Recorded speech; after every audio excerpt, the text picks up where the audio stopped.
हम सुन रहे हैं मन्नू भंडारी की कहानी नई नौकरी। टाई की नॉट ठीक करते हुए कुंदन आदेश देता जा रहा था। सोफे का कपड़ा कम पड़ गया है, तुम खुद लाकर दे देना। इनके जिम्मे कर दिया तो समझो सब चौपट। दरवाजे खिड़कियों का वार्निश आज जरूर पूरा हो जाना चाहिए। और देखो, प्लम्बर आएगा तो जहाँ जहाँ के नल और पाइप खराब हों सब ठीक करवा लेना। रमा पीछे खड़ी सामने के आईने में पड़ते कुंदन के प्रतिबिंब को देख रही थी। उसे लग रहा था नई नौकरी के साथ कुंदन की सारी पर्सनालिटी ही नहीं, बात करने का लहजा तक बदल गया है। कितना आत्मविश्वास आ गया है सारे व्यक्तित्व में, रोब जैसे टपक पड़ता है। होठों के कोनों में चुरुट दबाए जाने से पहले इसने सारे घर का चक्कर लगाया। यह भी रोज का एक क्रम हो गया था। पीछे के बरामदे में दर्जी सोफे के कवर्स की सिलाई कर रहा था। कुछ दूर खड़ा मिस्त्री छोटे छोटे टीनों में वार्निश तैयार करते लड़के को कुछ आदेश दे रहा था। कुंदन को देखकर उसने सलाम ठोका। अब्दुल मियाँ, काम आज पूरा हो जाना चाहिए। तुम्हारा काम बहुत स्लो चल रहा है। काम भी तो देखिए सरकार, समय चाहे 2 दिन का ज़्यादा लग जाए, पर आपको शिकायत का मौका नहीं दूंगा। मैं साहब काम की क्वालिटी पर। अच्छा अच्छा। कुंदन लौट आया। ड्राइंग रूम के पार्टीशन पर नज़र पड़ते ही कहा, इंटीरियर डेकोरेटर्स वालों के यहाँ फ़ोन ज़रूर कर देना। यह पार्टीशन बिल्कुल नहीं चलेगा। डिजाइन क्या बताया था, बनवा क्या दिया? रविश। कुंदन गाड़ी में बैठा। रमा पोर्टिको के सबसे निचली सीढ़ी पर खड़ी थी। उसे लगा जाने से पहले एक बार फिर सारे आदेशों को दोहराएगा, पर नहीं। गाड़ी स्टार्ट करके खिड़की से जरा सा हाथ निकालकर हल्के से हिलाते हुए कहा, अच्छा बाय बाय। तो इसे ख़याल आया, यह तो उसकी आदत थी कि गाड़ी में बैठकर चलने से पहले वह नौकर के सामने बताए हुए सारे काम को दोहरा दिया करती थी। तब कुंदन हंसता हुआ कहता था, बस भी करो यार, अब कितनी बार दोहराओगी? तुम इतनी बार कहती हो, इसी से सब गड़बड़ा जाता है। लाल बजरी की सड़क पर तैरती हुई कार फाटक से बाहर निकली और दूर होती हुई अदृश्य हो गई।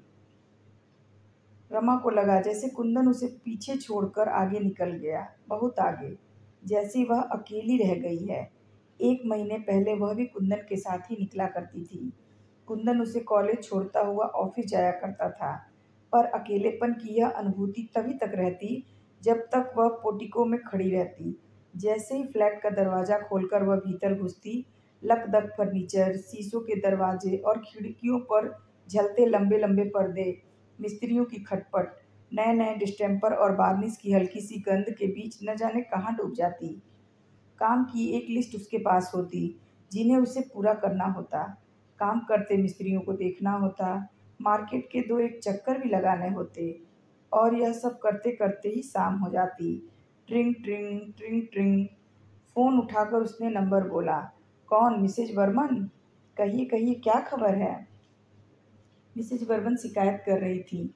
कॉलेज छोड़े महीना होने को आया, एक बार सूरत तक नहीं दिखाई। Out of site.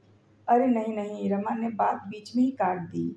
उसने थोड़ा झुककर कोहनी मेज पर टिका ली। उल्टे हाथ में पेंसिल लेकर वह फ़ोन का संदेशा लेने के लिए जो पैड रखा था उस पर यूं ही आड़ी तिरछी लकीरें खींचने लगी। आज लंच के समय आओ ना, साथ बैठकर खाएंगे। तुम्हारे चले जाने से हमारा डिपार्टमेंट तो सूना ही हो गया। लंच के समय तो तुम्हें बहुत ही मिस करते हैं। और एक तुम हो कि जाने के बाद खबर तक नहीं ली। क्या बताऊं, इस नए घर को ठीक करने के चक्कर में इतनी व्यस्त रही कि उधर आ ही नहीं सकी। अच्छा यह बताइए, सुधा, मालती, जयंती सब कैसी हैं? कहा ना आज आओ, सबसे मिल भी लेना, खाना भी साथ खाएंगे। आज? और एक क्षण को मन के भीतरी स्तर पर आज के सारे कामों की लिस्ट तैर सी गई। आज तो संभव नहीं हो सकेगा मिसेज बर्मन, क्षमा याचना के स्वर में बोली। बस 1 सप्ताह और ठहर जाइए, फिर अपने इस नए घर की पार्टी दूंगी। देखिए अपनी रमा का कमाल, देखेंगी तो पता लगेगा कि 1 महीने तक क्या करती रही। फिर और 2 4 इधर उधर की बातें और हल्की फुल्की सी मजाकें हुई और रमा ने फ़ोन रख दिया। फ़ोन रखने के बाद नए सिरे से इस बात का बोध हुआ कि कॉलेज छोड़े उसे 28 दिन हो गए। जाना तो दूर, उसे कभी ख्याल भी नहीं आया वहाँ का। आश्चर्य के साथ साथ उसे थोड़ी ग्लानि भी हुई थी। वह क्यों नहीं गई? कैसे रह सकी बिना गए? आज बर्मन का फ़ोन नहीं आता तो पता नहीं और भी कितने दिनों तक उसे उधर का ख्याल ही नहीं आता। क्या सचमुच वह बड़े अफसर की बीवी बन गई है? उसे मजाक में कसा हुआ जयंती का रिमार्क याद आया। एकाएक मन हुआ कि अभी चल पड़े, एक बार सबसे मिल ही आए। मना करने के बाद पहुंचकर वह सबको प्लेजेंट सरप्राइज देगी। उसने रसोई घर में जाकर 10-12 आलू के पराठे और चाट तैयार करने को कहा। ये दोनों चीज़ें वहाँ सबको बहुत पसंद थीं। सारे डिपार्टमेंट में वह और मिसेज बर्मन ही विवाहित थीं। बाकी सब कॉलेज हॉस्टल में रहती थीं और अच्छी अच्छी चीज़ें खाने की उनकी फरमाइशें बनी रहती थीं। उसे अपनी फेयरवेल पार्टी की याद आई। 10.5 साल की सर्विस थी। प्रिंसिपल के अनेकानेक शुभकामनाओं के साथ फूलों के बड़े बड़े गुलदस्तों के बीच पार्कर का एक सेट रख दिया था। मिसेज चोपड़ा, आप इसी पेन से अपना थीसिस पूरा करिए। जब भी वापस काम करने का मन हो, बिना किसी संकोच के चली आइए। यहाँ आपका हमेशा ही स्वागत है। उनके डिपार्टमेंट की सभी लेक्चरर्स गाड़ी तक छोड़ने आई थीं। भाई रमा जी, कॉलेज भले ही छोड़ दीजिए, पर लंच के समय खाना लेकर जरूर आ जाया करिए। तो उसकी नम आंखों में भी हंसी चमक उठी। तब उसे कुंदन की बात याद हो आई। तुम वहाँ पढ़ाने जाती हो या खाने? फ़ोन पर भी जब तुम लोगों की बातें होती हैं तो खाना ही डिस्कस होता है। उसने केवल इन लोगों से ही नहीं कहा था, बल्कि अपने मन में भी सोचा था कि लंच के समय वह कॉलेज चली ही जाया करेगी। आखिर उसे भी तो अपने को कॉलेज से एकदम काट लेने में काफ़ी कष्ट होगा। इस तरह धीरे धीरे तो फिर भी आज तो क्या कुंदन ने ठीक ही कहा था? कॉलेज छोड़ने का निर्णय लेकर वह चुपचाप रो रही थी और कुंदन उसे समझा रहा था। मैं कह रहा हूँ, तुम्हें कतई अकेलापन नहीं लगेगा। तुम जरा भी कमी महसूस नहीं करोगी। Rather you will feel relieved. कितना स्ट्रेन है आजकल तुम पर। कुंदन को एकाएक विदेशी कंपनी में इतनी बड़ी नौकरी मिल जाएगी, इसकी आशा औरों को तो चाहे रही भी हो, कुंदन को बिल्कुल नहीं थी। डॉक्टर फिशर से पिछले 8 साल से संबंध थे, विशुद्ध व्यावसायिक संबंध। उनकी प्रशंसा और सद्व्यवहार को भी वह व्यावसायिक औपचारिकता से अधिक कुछ भी न मानता था। पर 10-12 दिन तक केवल जश्न ही मनाया था रमा और कुंदन ने। पैसों की उसे इतनी लालसा नहीं थी, पर मारवाड़ी कंसर्न का काम उसके टेम्परामेंट के बिल्कुल अनुकूल नहीं था। रमा इस नए माहौल से नितांत अपरिचित नहीं थी। क्लब, डांस, डिनर, कॉकटेल यह सब बचपन से देखती आ रही थी, पर बस देखती ही आई थी। उसमें अपने को कभी घुला नहीं पाई थी। डॉक्टर फिशर ने कुंदन को केवल नौकरी ही नहीं दी थी, धीरे धीरे वे उसकी ज़िंदगी का पैटर्न भी तय करते जा रहे थे। उसे 2-3 क्लबों का मेंबर बनना पड़ा। आए दिन दूसरी कंपनियों के बड़े बड़े अफसरों को एंटरटेन करना पड़ता। विदेशियों को हिंदुस्तानी खाना खिलाने के बहाने उसे घर में बड़ी बड़ी पार्टियां करनी पड़ती और 3 महीने पहले उसे कंपनी की ओर से यह फ्लैट मिल गया। उसने सोचा वह अपने इस नए घर को निहायत ही ओरिएंटल ढंग से सजाएगा। विदेशियों के लिए तो यही नवीनता होगी, पर घर के लिए नया फर्नीचर बनवाने, चुन चुन कर चीज़ें खरीदने के लिए दोनों में से किसी के पास भी समय नहीं था। कुंदन चाहता था यह काम रमा को करना चाहिए। उसकी रुचि भी बहुत अच्छी थी। यूँ भी यह उसी का काम था, पर रमा के पास समय नहीं रहता। सवेरे उठकर वह बंटी को तैयार करके स्कूल भेजती, फिर खुद कुंदन उसे बताता रहता कि डॉक्टर फिशर उससे कितने खुश हैं, कितना इम्प्रेस कर रखा है उसने। एकाएक ही उसे अपना भविष्य बहुत उज्जवल दिखाई देने लगा। पता नहीं थकान के कारण या किसी और वजह से वह उतना उत्साह नहीं दिखा पाती, तो कुंदन कुछ बिगड़ पड़ता। क्या बात है, देखता हूँ तुम्हें कोई दिलचस्पी ही नहीं मेरे राइज में। You seem to be. क्या बेकार की बातें करते हो, मुझे नींद आ रही है। तभी कुंदन फ़ोन पर कह देता कि ठीक 7 बजे तैयार रहना, और आकर देखता है कि वह तैयार हो रही है तो बिगड़ पड़ता। रमा, तुम्हें टाइम की सेंस कब आएगी? कभी घर पर खाना होता और कोई कसर रह जाती तो रात में बड़े संभल कर कहता, मैं यह नहीं कहता कि तुम खाना बनाओ, 3-3 नौकर हैं तुम्हारे पास, पर जरा सा देख कर लिया करो। ऐसे मौक़ों पर रमा कुछ नहीं कहती। उस दिन कॉलेज में रमा को एक पेपर पढ़ना था। उसने खुद ही ऑफ़र किया था। सोचा था इसी बहाने एक टॉपिक तैयार हो जाएगा, पर बिल्कुल भी नहीं कर पाई। रात में लेटी तो रोना आ गया। मुझसे यह सब नहीं निपटा। कितना गिल्टी फील करती हूँ बिना तैयार किए पढ़ाना। लगता है जैसे लड़कियों को चीट कर रही हूँ। 2 घंटे का समय भी तो मुझे अपने लिए नहीं मिलता। कुंदन सोच रहा था रात में रमा के साथ वह एक एक कमरे को अरेंज करने की योजना बनाएगा। कलर स्कीम के लिए उसने जेंसन निकलसन वालों से बात की थी। रमा की बात सुनी तो चुप हो गया। बंटी की रिपोर्ट देखी? हमेशा फर्स्ट आया करता था, इस बार 7th आया है। बगल में लेटकर रमा को अपनी बाहों में खींचते हुए कुंदन ने बहुत प्यार भरे लहजे में कहा, तो तुम उसे पढ़ाया करो। कब पढ़ाया करूं तुम ही बताओ। शाम को 5 से 7 बजे का जो समय मिलता है उसमें वह खेलने जाता है। तो तुम ही बताओ मैं क्या करूं। बालों में हाथ फेरते हुए कुंदन ने बहुत ही मुलायम स्वर में पूछा। कल मुझे पेपर पढ़ना है। 15 दिन पहले ही टॉपिक मिला था, एक लाइन भी नहीं लिखी है। अब कोई झूठा बहाना ही बनाना पड़ेगा। कुंदन की उंगलियां बालों पर से गालों पर फिसलने लगी। 10 साल पूरे हुए, 6-8 महीने में अपनी थीसिस सबमिट कर देती तो मेरा सिलेक्शन ग्रेड में आना निश्चित ही था, पर ऐसी हालत रही तो रमा रो पड़ी। दूर कहीं कुंदन के कानों में डॉक्टर फिशर के शब्द गूंज रहे थे। जनवरी में जर्मनी से डायरेक्टर आने वाले हैं, हमें यहाँ का सारा काम दिखाना होगा। एक नया प्लांट बिठाने की भी योजना है, उसके लिए कुछ रिस्पॉन्सिबल लोगों की ज़रूरत होगी, some smart young man. Business में सोशल कॉन्टेक्ट्स पे करते हैं, you will have to be very social. Kundan को इन बातों में हमेशा अपने लिए कुछ संकेत, कुछ आश्वासन मिलते। Luckily your wife. तुम मुझे छोड़ जाया करो, कोई ज़रूरी है कि मैं हर दिन तुम्हारे साथ जाया करूं? कुंदन कुछ देर तक उसे यूं ही सहलाता रहा, फिर एकाएक उसे बाहों में भरता सा बोला, तुम्हें छोड़कर आज तक कहीं गया हूँ? जा सकता हूँ? ऑफिस के अलावा हमेशा हम साथ रहते हैं। तुम तो जानती हो कि तुम्हारे बिना मुझे कुछ भी अच्छा नहीं लगता। रमा खुद इस बात को जानती है। उसका 8 साल का विवाहित जीवन दोस्तों के बीच ईर्ष्या और प्रशंसा का विषय रहा है। समझ नहीं पाती क्या कहे। वह जब तक सो नहीं गई कुंदन उसे प्यार से थपथपाता रहा। मेम साहब पराठे अभी बनेंगे? ऐं? चौंकते हुए रमा ने पूछा। फिर बोली, नहीं नहीं, 12:30 बजे बनाना, 1 बजे हम कॉलेज जाएंगे आज। इतने में एक चक्कर बाजार का लगा आऊं, सोफे का कपड़ा लाकर दे दूं। उसने एक बार भीतर जाकर मिस्त्रियों को याद दिला दिया कि आज पॉलिश हर हाल में ख़त्म कर देनी है। फिर अपनी डायरी देखी, बाजार से और क्या क्या सामान लाना है। कपड़े बदलने अंदर गई तो देखा नौकर ने रैक से सारी किताबें निकाल रखी थीं और पोंछकर जमा रहा था। इनमें से एक भी किताब उसने नहीं पढ़ी है, कुछ पर तो अभी तक अपना नाम भी नहीं लिखा है। कुंदन ने भी जोश में आकर एक दिन इतनी ढेर सारी किताबें खरीदकर सामने रख दी थीं। बात शुरू दूसरे स्तर पर हुई थी। कुंदन ऑफिस से लौटा था तो बिना किसी प्रसंग के रमा ने कहा, मैं कॉलेज छोड़ दूंगी। इस तरह काम करने से तो नहीं करना ज़्यादा अच्छा है। स्वर में न कहीं तलखी थी न शिकायत, बड़े सहज स्वर में उसने कहा था। कुंदन देखता रहा। यही वाक्य था जिसे अनेक बार अनेक तरह से मन ही मन दोहराया था, पर कहने का मौका नहीं मिला था।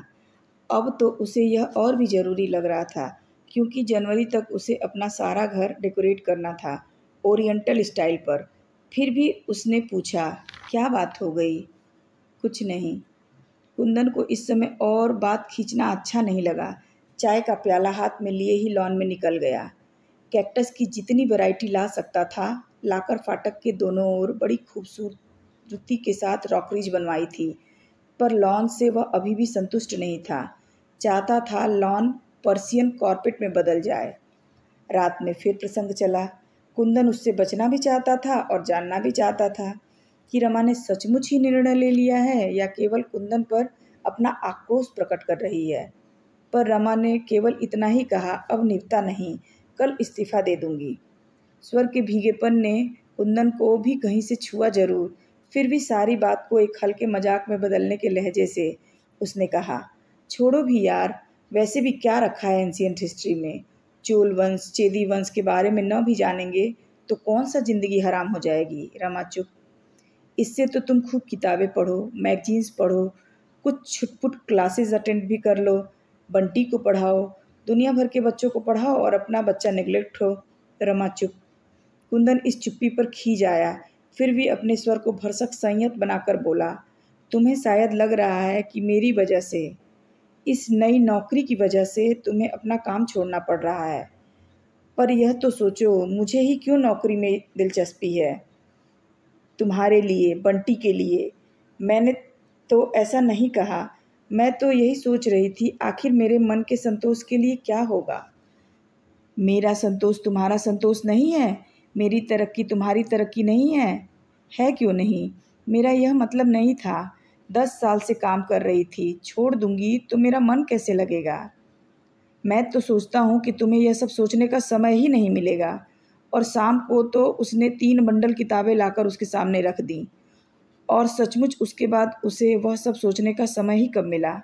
आज भी मिसेज वर्मन के टेलीफोन ने ही उसे कॉलेज की याद दिलाई, वरना सारे दिन गाड़ी में घूम घूम कर उसने घर का सामान खरीदा है।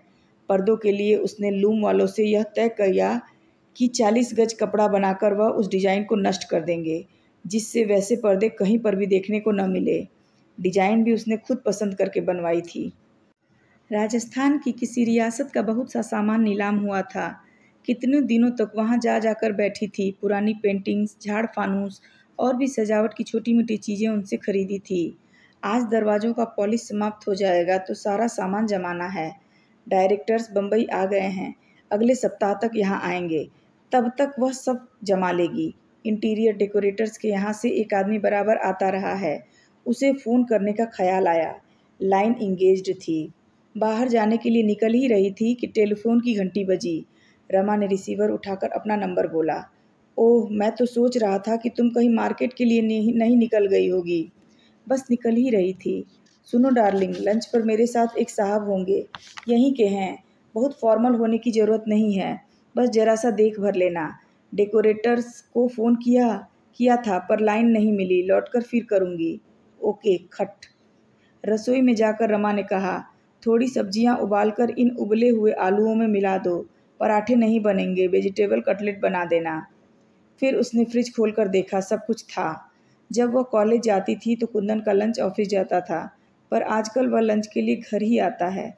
1 तारीख लंच के लिए कुंदन आया।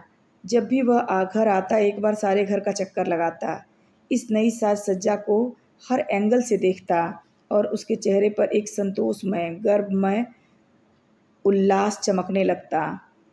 कभी कभी इसी उल्लास में रमा को बाहों में भर लेता और कहता, यू आर रियली वंडरफुल।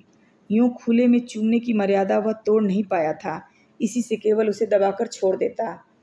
पूरा चक्कर लगाकर बोला, I think everything is in tune. क्यों? कलफ लगा हुआ नैपकिन फड़फड़ाता हुआ उसकी गोद में फैल गया। अब कोई आए, मुझे चिंता नहीं। 5 तारीख को डायरेक्टर आ रहे हैं। मैं इस बार एक बड़ी पार्टी घर पर ही करूँगा। रमा खाती भी जा रही थी और उसके प्लेट का ध्यान भी रख रही थी। जो चीज़ खत्म हो जाती रख देती। बस यार, वो रोब फटकना है कि डायरेक्टर की नज़रों में जम जाऊं। एक बार ये लोग इम्प्रेस हो जाएं तो रास्ता साफ है।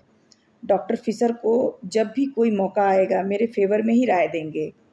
रमा कुंदन के बच्चों जैसे पुलकमय आवेश पर मंद मंद मुस्कुराती रही। मेम साहब, आपका फ़ोन है। किसका है? बोलो, बाद में करें। मेम साहब इस समय लंच ले रही हैं।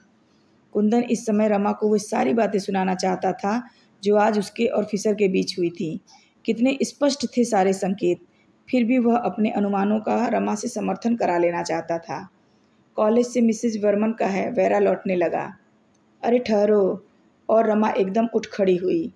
बातें शुरू हुई तो वह भूल गई कि कुंदन खाने की मेज पर बैठा है और वह खाना बीच में छोड़ कर आई है। अरे डार्लिंग, आओ ना। तुम औरतों का भी बस एक बार चरखा चल जाए तो ख़त्म ही नहीं होता। रमा लौट ही रही थी। चरखा क्या? कोई इतने अपनेपन से बुलाए तो मैं ठीक से बात भी ना करूं? यह भी कोई बात हुई भला? अच्छा, अब अपना खाना ख़त्म करो। तुम्हारा हो गया तो तुम उठो ना। नो, यह कैसे हो सकता है भला? खाने के बाद कॉफ़ी लेकर इजी चेयर पर आराम करते हुए कुंदन ने सिगरेट सुलगा ली और गोल गोल छल्लों के रूप में धुआं उगलता रहा। फिर रोज़ की तरह 5 मिनट के लिए आंखें मूंद ली। रमा अखबार पलटने लगी। अब चलें? झटके से कुंदन उठ खड़ा हुआ। कोट उठाया तो तनख्वाह की याद आई। भीतर की जेब से नोट के 2 बंडल निकाले, एक बड़ा दूसरा छोटा। अरे यह क्या, तनख्वाह ले आए? आज क्या 1 तारीख हो गई? रमा को आजकल तारीख और दिनों का कुछ ख्याल ही नहीं रहता। ले आया, बैरा और खानसामा के हैं, 80 80 और 100। छोटा बंडल बढ़ाते हुए कुंदन ने कहा। रमा ने बंडल ले लिया। और यह तुम्हारा है। फिर जरा सा झुककर बोला, जब जो मुनासिब समझो इस गुलाम को 5 सिगरेट के लिए दे देना। और हंस पड़ा। रमा भी मुस्कुरा दी। Bye bye. और लाल बजरी की सड़क पर तैरती हुई कुंदन की कार रमा को वहीं छोड़कर आगे चली गई। पूरी कहानी में मन्नू भंडारी ने स्त्री मन की व्यथा और सब कुछ होने के बाद भी रमा की स्वतंत्रता की छटपटाहट को रेखांकित किया है। इस प्रकार कहा जा सकता है कि नारी मुक्ति की तमाम दुखों के बावजूद भी नारी अभी भी अपनी विवशता की श्रृंखलाओं को तोड़ नहीं पाई है। अगर आपको मेरी यह कहानी पसंद आई हो तो मेरे चैनल को सब्सक्राइब करें, वीडियो को लाइक और शेयर ज़रूर करें। तब तक के लिए स्वस्थ रहें, मस्त रहें। धन्यवाद।